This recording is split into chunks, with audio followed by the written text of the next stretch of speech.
Good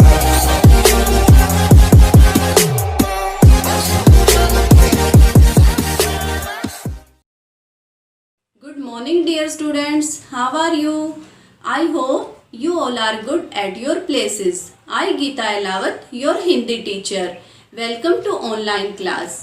हमने हिंदी में स्वर और व्यंजन अर्थात की वर्णमाला को बहुत अच्छे प्रकार से पढ़ा है कि हिंदी वर्णमाला में वर्णों को जैसे बोला जाता है वैसे ही लिखा जाता है, परंतु एक ऐसा वर्ण है जो कई रूपों में प्रयोग किया जाता है और वह वर्ण है र। र को हम कई रूपों में इसका प्रयोग करते हैं, जैसे कि र का सामान्य रूप, र का रेफ रूप और र का पदेन रूप। इसके लिए मैं आपको एक पंक्ति सुनाती हूँ पहले कि र के तो हैं रंग निराले, हर हाल में यह खुद को ढाले, जब र कंधे पर चढ़ जाए तब यह रेफ कहलाए, जब र पैरों में पड़ जाए तब यह पदेन कहलाए। बच्चों रखना इसको याद, वरना कर बैठोगे भूल। ठीक है, तो र के अलग अलग रूप होते हैं, जैसे कि सामान्य रूप, रेफ रूप और पदेन रूप। तो हम इन्हीं रूपों को आज विस्तार पूर्वक पढ़ेंगे। र का प्रयोग। र के प्रयोग में हम र के रूपों के बारे में जानेंगे। र के रूप। र के दो रूप होते हैं, एक होता है रेफ और दूसरा होता है पदेन।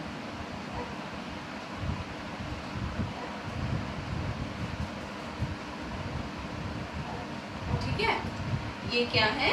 रेफ, जो कि शब्द में वर्ण के ऊपर लगाया जाता है, और पदेन शब्द में वर्ण के पैर में लगाया जाता है, ऐसे और ऐसे। ठीक है, तो सबसे पहले हम रेफ को जानते हैं कि रेफ क्या है।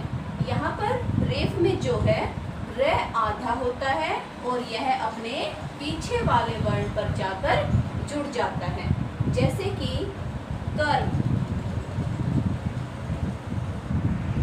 धर्म। ठीक है, ये क्या है? कर्म। यहाँ पर हमें र की साउंड आ रही है। ठीक है, तो यहाँ पर अगर हम र की साउंड जाने कर्म, तो यह किस पर जाकर जुड़ा? मैं पर। ठीक है, तो हमने यही पढ़ा कि यह अपने पीछे वाले वर्ण पर जाकर जुड़ जाता है, जैसे वर्षा। और उदाहरण लेते हैं, जैसे पर्वत। आप बोलकर देखिए, इसका उच्चारण कीजिए, पर्वत। यहाँ पर आपको र की ध्वनि सुनाई दे रही है, और जहाँ पर हमें र की साउंड सुनाई दे, उससे जो नेक्स्ट वर्ड होता है उस पर रेफ का प्रयोग किया जाता है। नेक्स्ट है हमारा पदेन। पदेन को हम दो रूपों में प्रयोग कर सकते हैं, एक ऐसे और एक इस प्रकार से। तो यहाँ पर र पूरा होता है, जैसे कि रेफ में क्या था? जो र है वह आधा है, परंतु पदेन में र पूरा होता है, किंतु जिस वर्ण के नीचे लगता है, यह जिस वर्ण के नीचे लगाया जाता है वह वर्ण आधा होता है। मान लो जैसे प्रकाश, प्रकाश, प्रकाट। तो यहाँ पर क्या है? प्रकाश। यह किसके पैर में लगा हुआ है? प के पैर में र का प्रयोग हुआ है। ठीक है, तो यहाँ पर जो यह र है पदेन वाला, यह पूरा है, और जो प है वह आधा है। ठीक है, तो जिसके पैर में पदेन का प्रयोग किया जाता है वह वर्ण अधूरा होता है, आधा होता है। और यह र किस वर्णों में प्रयोग किया जाता है? जो कि खड़ी पाई वाले होते हैं, स्टैंडिंग लाइन वाले होते हैं, जैसे कि क, ग। ठीक है, प, म।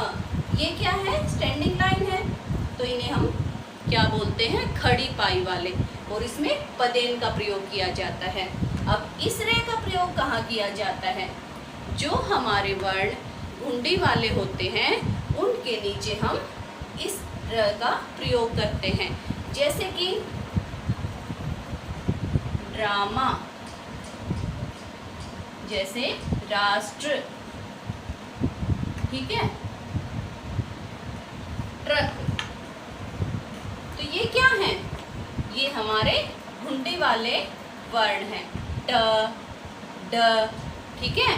तो इनमें हम रे के इस रूप का प्रयोग करते हैं और यह रूप भी क्या है? अपने आप में रे यहाँ पर पूरा है और ट क्या है? आधा है, ठीक है। राष्ट्र में यहाँ पर रे पूरा है और ट जो है वह आधा है। तो इस रेफ में क्या होता है? इस रेफ में रे जो है, जो शब्द में वर्ण के ऊपर लगता है वह आधा होता है और पदेन वाला जो रे है वह पूरा होता है, परंतु वह जिस वर्ण के पैर में लगता है वह आधा होता है। रे के रूप, रेफ रूप और पदेन रूप, ठीक है। यह क्या है? रे का सामान्य रूप है। यह क्या है? सामान्य रूप। और इसके साथ साथ दो रूप और होते हैं, एक रेफ और एक पदेन, ठीक है। जैसे कि सामान्य रूप, अभी मैंने बताया आपको कि जो सामान्य रूप है वह शब्द के प्रारंभ में, उसके मध्य में और उसके अंत में कहीं भी प्रयोग किया जा सकता है। और इसे और कैसे प्रयोग कर सकते हैं? कुछ शब्द देखते हैं, जैसे कि असर, सागर, रविवार। अब एक रे शब्द में दो बार भी प्रयोग किया जाता है, जैसे कि र और र। इसके क्या है? प्रारंभ में भी रे का प्रयोग हुआ है और अंत में भी रे का प्रयोग हुआ है। नेक्स्ट है त्योहार। तो इन शब्दों में जो रे है वह अपने सामान्य रूप में है, जैसे इसका रूप वर्णमाला में है, यह अपने उसी रूप में इनमें प्रयोग किया गया है। अब है रेफ। रेफ कहाँ पर लगता है? रेफ जो है वह शब्द में वर्ण के ऊपर लगता है। और कौन से वर्ण के ऊपर लगता है? जिससे पहले उसका उच्चारण किया जाता है, जैसे कि पर्व, व से पहले रे बोला जा रहा है, तो जो रे है उसके बाद वाला वर्ण है व, तो हम रे को किस पर लगा देंगे? व पर। क्या बन गया? पर्व। नेक्स्ट है पर्वत। तो रे का उच्चारण जो है वह वैसे पहले हो रहा है। नेक्स्ट कर्ज। नेक्स्ट है वर्षा। जब भी हम रे का उच्चारण करते हैं, अगर हमारा यहाँ पर रे का उच्चारण हो रहा है और उससे आगे हमारा आ की जो हमारी मात्रा होती है, तो जो हमारा रे है वह वर्ण पर न लगकर मात्रा पर लगता है, ठीक है। नेक्स्ट है पदेन। पदेन के दो रूप होते हैं, एक हम पदेन को ऐसे प्रयोग कर सकते हैं और दूसरा इस प्रकार प्रयोग कर सकते हैं। इस वाले पदेन का प्रयोग हम कहाँ पर करते हैं? जो हमारे वर्ण खड़ी पाई वाले होते हैं उनमें हम इस वाले पदेन के इस रूप का प्रयोग करते हैं, ठीक है। और जो घुंडी वाले शब्द होते हैं उन पर हम इस वाले रूप का प्रयोग करते हैं, परंतु ये दोनों पदेन रूप के ही प्रकार होते हैं, जैसे कि प्रताप, प्रकाश, प्रेरणा, ग्रामीण। आप बोल के देखिए, इसका उच्चारण कीजिए।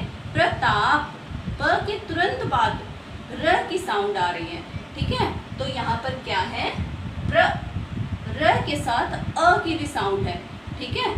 तो प क्या है? हमारा आधा है और जो र है वह पूरा है। पदेन में र पूरा होता है और रेफ में आधा होता है। अब है पदेन का ये वाला रूप, ठीक है, जैसे ट्रक, ड्रामा, राष्ट्र और ड्रम। इसमें क्या है? ये गोलाई वाले जो वर्ण होते हैं उनमें हम पदेन के इस रूप का प्रयोग करते हैं, ठीक है। तो ये है हमारे सामान्य रूप के साथ साथ रेफ के उदाहरण हैं और ये हमारे पदेन के उदाहरण। प्रयोग। रे का प्रयोग सबसे पहले सामान्य रूप में करेंगे। सामान्य रूप में रे का प्रयोग शब्द के शुरुआत, मध्य या अंत में कहीं भी किया जा सकता है, जैसे शुरुआत में रमन, रखवाला, रजनी आदि। मध्य में कर्तव्य, आराम, परीक्षा आदि। और अंत में आहार, परिवार, रविवार।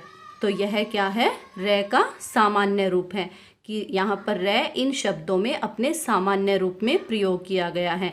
इसे हम शुरुआत में भी प्रयोग कर सकते हैं, मध्य में भी और अंत में भी। जैसे शुरुआत में रमन, तो यहाँ पर क्या है? र का जो सामान्य रूप है वो सबसे पहले शुरुआत में प्रयोग किया गया है। कर्तव्य, इसमें मध्य में प्रयोग किया गया है। और आहार, इसमें जो र वर्ण है वो अंत में इसका प्रयोग हुआ है। तो हम र के सामान्य रूप को शुरुआत, मध्य और अंत तीनों में प्रयोग कर सकते हैं। नेक्स्ट है हमारा र का रेफ रूप। रेफ के क्या नियम होते हैं? रेफ का यह चिन्ह होता है जो कि शब्द में किसी वर्ण के ऊपर लगता है। रेफ कभी आधे वर्ण पर नहीं लगता। जो आधे वर्ण होते हैं उन पर रेफ का प्रयोग नहीं किया जाता। जैसे क, यहाँ पर क क्या है? आधा है। तो यहाँ पर अगर हम रे का प्रयोग करेंगे तो वह क्या होगा? गलत होगा। ग, यहाँ पर ग जो है वह आधा है, तो यहाँ पर भी हम रे का प्रयोग नहीं करेंगे। जो वर्ण हमारे आधे होते हैं उन पर हम रेफ का प्रयोग नहीं कर सकते। नेक्स्ट है कि शब्द के पहले वर्ण पर रेफ नहीं लगता। जो रेफ है, यह जो चिन्ह है रे का, यह कभी भी जो फर्स्ट वर्ड होता है उस पर नहीं लगता। जैसे कि धर्म, यहाँ पर हमने ध के ऊपर जो है रेफ का प्रयोग किया है, तो यह क्या बन गया? रध्रम, जो कि गलत है। र का प्रयोग हम रेफ का प्रयोग कैसे कर सकते हैं इस शब्द में? धर्म, क्योंकि हमें पता है कि रेफ जहाँ पर बोला जाता है उससे नेक्स्ट जो वर्ण होता है उस पर लगाया जाता है। ठीक है, तो यह क्या बना? धर्म। तो यह क्या है? गलत है, और यह धर्म क्या है? सही है। रेफ कभी स्वर पर नहीं लगता। रेफ का जो प्रयोग है वो स्वरों पर नहीं होता। स्वरों की मात्रा जो होती है उन पर भी इसका प्रयोग नहीं किया जाता। जैसे कि अ क्या है? हमारा स्वर है, तो इस पर भी। और आ क्या है? यह भी स्वर है, तो इनके ऊपर भी रेफ का प्रयोग नहीं किया जाता। रेफ जिस वर्ण से पहले बोला जाता है उसी वर्ण पर लगता है। जैसे कि आशीर्वाद, अब हमने इसमें क्या किया? यहाँ पर रेफ का प्रयोग किया, तो यह आशीर्वाद बन गया? नहीं, यह क्या बना? क्योंकि र का उच्चारण हम यहाँ पर करेंगे, यहाँ अगर हम उच्चारण करते हैं तो यह क्या बनेगा? आशीर्वाद, जो कि गलत है। इसका सही उच्चारण क्या होगा? आशीर्वाद, आशीर्वाद। ये क्योंकि रे की जो ध्वनि है वो शी, आशी के बाद आ रही है, तो यहाँ रे का उच्चारण हो रहा है, तो इससे जो नेक्स्ट जो वर्ण होता है उस वर्ण पर रेफ का प्रयोग किया जाता है। तो यह क्या है? ठीक है, आशीर्वाद। नेक्स्ट है कि कुछ ऐसे शब्द होते हैं जिनमें दो रेफों का लगातार प्रयोग होता है। जैसे कि एक ही शब्द में रेफ 2 बार प्रयोग किया जाए। जैसे धर्मार्थ, यहाँ पर धर्मार्थ, ध के बाद भी र की ध्वनि है और फिर थ से पहले भी र की ध्वनि है, क्यों? तो यह क्या बना? धर्मार्थ। नेक्स्ट है पूर्वार्थ। र के ऊपर भी रेफ का प्रयोग होता है। जो हमारा र है उसके ऊपर भी हम रेफ का प्रयोग कर सकते हैं। जैसे कि खर, खर, यहाँ पर हमारा क्या है? र है, और इसके ऊपर भी र है, तो र के ऊपर भी हम रेफ का प्रयोग कर सकते हैं। जैसे कि टर, टर। ठीक है, तो और अब हम इसके दूसरे रूप को पढ़ेंगे जो है पदेन, रे का पदेन रूप। और यह क्या होता है? पदेन रूप का चिन्ह होता है। कुछ शब्द कर्म, ग्रह, प्रगति, प्रथम आदि, इन शब्दों में रे किसी अक्षर के पैर में नीचे तिरछी रेखा के रूप में प्रयोग होता है। और कर्म में क आधा है। इसे कर्म ऐसे न लिखकर हम कैसे लिखेंगे? कर्म। ठीक है। जब भी हम पदेन का प्रयोग करते हैं तो पदेन का जो हमारा रे होता है वह पूरा होता है, और जिस वर्ण के अंदर रे का प्रयोग होता है वह आधा होता है। ठीक है। तो यहाँ पर क क्या है? हमारा आधा है और रे पूरा है। यहाँ रे से पहले वाला अक्षर पूरी पाई वाला है, यानी कि स्टैंडिंग लाइन वाला है, जैसे कि क, म, त, ग, व आदि। ये क्या है? खड़ी पाई वाले हैं। इनके अंदर हम पदेन का प्रयोग कर सकते हैं। ठीक है। खड़ी पाई का अर्थ होता है स्टैंडिंग लाइन, जो सीधी रेखा वाले वर्ण होते हैं। फिर एक हम रे का प्रयोग इस प्रकार भी कर सकते हैं, और यह भी कौन सा रूप है? रे का पदेन रूप बोला जाता है। पर यह इसका चिन्ह यह ऐसे क्यों है? क्योंकि यह उन वर्णों के नीचे लगाया जाता है जो कि घुंडी वाले होते हैं। जैसे कि यह उन वर्णों के नीचे लगता है जिन वर्णों में गोलाई होती है, जो कि घुंडी वाले होते हैं, पाई वाले नहीं होते। जैसे टर्क, ड्रम, राष्ट्र। तो जैसे ट, ड ये क्या हैं? घुमाव वाले हैं, गोलाई वाले हैं। ठीक है। तो इन वर्णों पर क्या है? इस वाले रे का प्रयोग किया जाता है, और यह भी पदेन कहलाता है, क्योंकि यह भी वर्णों के पैरों में लगता है। पर जब हम त में पदेन का प्रयोग करते हैं तो त प्लस र, तो क्या बन गया? त्र। यह त्र बन जाता है। जैसे कि नेत्र, त्रिकोण, त्रिशूल आदि। कुछ शब्द ऐसे होते हैं जिनमें दो पदेन रे का प्रयोग होता है, जैसे कि प्रक्रिया। इसमें देखो प के पैर में भी र है और क के पैर में भी र है, अर्थात यहाँ प और क दोनों आधे हैं। एक और ध्यान दीजिए एक बात पर कि उ व ऊ की मात्रा।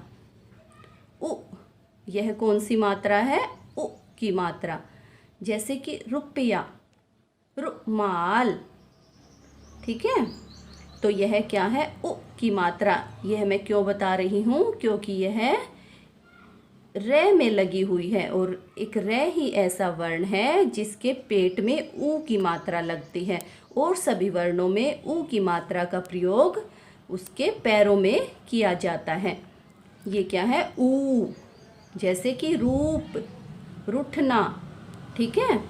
इन वर्णों में यह ध्यान देना होता है, जब उ और ऊ की मात्रा दूसरे वर्णों में पैर में लगती है और रे में पेट में लगती है। ये क्या है? रि। यह रूप रे का रूप नहीं है, यह क्या है? रि। वृक्ष, पृष्ठ, अमृत, जागृत। यहाँ पर हम र न बोलकर क्या बोल लेंगे? रि। ये कौन सी मात्रा है? रि। ये री की मात्रा है। कुछ शब्द ऐसे होते हैं जिनमें पदेन और रेफ का एक ही शब्द में प्रयोग किया जाता है, जैसे कि आर्द्रता, प्रार्थना आदि। तो हमने अब रे के अलग अलग रूपों के बारे में पढ़ा। अब हम इन्हें एक बार बोर्ड पर अच्छे से समझते हैं। कुछ शब्दों का वर्ण विच्छेद करते हैं। वर्ण विच्छेद में हमें रे के रूपों का पता चल जाएगा कि यह कहाँ पर आधा आता है और कहाँ पर इसका प्रयोग पूर्ण रूप से किया जाता है। जैसे कार्य। ठीक है। अब कार्य का हम यहाँ पर वर्ण विच्छेद करेंगे। जैसे सबसे पहले हमारा वर्ण है क। ठीक है। और क के साथ क्या है? आ। कौन सा स्वर है? आ। ठीक है। उसके बाद किसकी साउंड आ रही है? कार्य। ठीक है। यहाँ पर र की साउंड आ रही है, तो हम यहाँ पर क्या लिखेंगे? र। और रे हमारा कौन सा है? रेफ। तो रेफ हमारा क्या होता है? आधा होता है। ठीक है। उसके बाद क्या है? य। य में क्या है? अ स्वर जुड़ा हुआ है। ठीक है। य। ये हमारा क्या है? कार्य का वर्ण विच्छेद है। कई बच्चे वर्ण विच्छेद करते हुए कुछ गलतियां कर देते हैं। वो क्या करते हैं, जो व्यंजन होते हैं उन पर हलंत नहीं लगाते। अगर आपने व्यंजनों पर हलंत नहीं लगाया तो आपका जो वर्ण विच्छेद है वह ठीक नहीं होगा। नेक्स्ट है नम्र। ठीक है, यहाँ मैं में रे का प्रयोग किया गया है और रे कौन सा है, हमारा पदेन है। तो सबसे पहले हम करेंगे न। तो न पर हमारी कोई मात्रा नहीं है, तो जब यहाँ पर हमारी कोई मात्रा नहीं है तो इसके साथ क्या जुड़ा होता है, अ जुड़ा होता है। ठीक है, नम्र, तो पहले किसकी साउंड आ रही है, म की साउंड आ रही है, नम्र। ठीक है, तो यहाँ पर हम क्या लिखेंगे, म। ठीक है, म, और फिर नम्र, र, र के साथ क्या जुड़ जाएगा, अ, क्योंकि जो र है हमारा वह क्या है, पदेन है, और पदेन क्या होता है, पूर्ण होता है। तो ये क्या है, वर्ण विच्छेद है नम्र का। नेक्स्ट है हमारा ड्रम। अब इसमें देखिए पदेन के दूसरे रूप का प्रयोग हुआ है। क्यों, क्योंकि जो ड है वो क्या है, हमारा घुंडी वाला वर्ण है। तो इसको हम कैसे प्रयोग में करें, वर्ण विच्छेद कैसे करेंगे, ड के साथ हमने क्या बोला, ड्र, ड्रम। ठीक है, तो र, ड, र, और फिर क्या है हमारा म। तो मैं पर कोई मात्रा नहीं लगी हुई, तो मैं के साथ क्या होगा, अ। ठीक है, यह क्या बना, ड्रम। नेक्स्ट है प्रकाश। बोल के देखिए, प्रकाश, प के तुरंत बाद जो है र की साउंड आ रही है, प्रकाश। तो प क्या है हमारा, आता है र।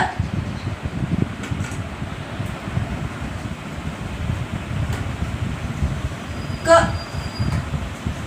और क के साथ कौन सी मात्रा है, आ की मात्रा है। तो हम यहाँ क्या करेंगे, स्वर लिखेंगे आ, और नेक्स्ट क्या है, श। तो यह हमारा क्या हो गया, प्रकाश। ठीक है, तो ये क्या है, वर्ण विच्छेद है। ठीक है, तो अक्सर बच्चे क्या करते हैं, जब भी र के पदेन और रेफ रूप के वर्ण विच्छेद करना आता है तो बच्चे अक्सर इनमें गलती कर देते हैं। ठीक है, तो आपको ध्यान रखना है कि जो रेफ होता है वह क्या होता है, आधा होता है, और कहाँ पर लगता है, शब्द में वर्ण के ऊपर लगता है, और जो पदेन होता है वह अपने आप में पूरा होता है, और कहाँ पर लगता है, शब्द में किसी वर्ण के नीचे लगता है, और कौन से वर्णों के नीचे, जो कि खड़ी पाई वाले होते हैं। ठीक है, और दूसरा जो र होता है वह जो घुंडी वाले शब्द वर्ण होते हैं उनके नीचे प्रयोग किया जाता है, और दोनों ही र जो है वो अपने आप में पूर्ण होते हैं। ठीक है, और जिन वर्णों के पैरों में लगते हैं वो आधे होते हैं। क्योंकि आपको र के सभी रूप समझ आए होंगे और अब आप इसमें गलती नहीं करेंगे। धन्यवाद।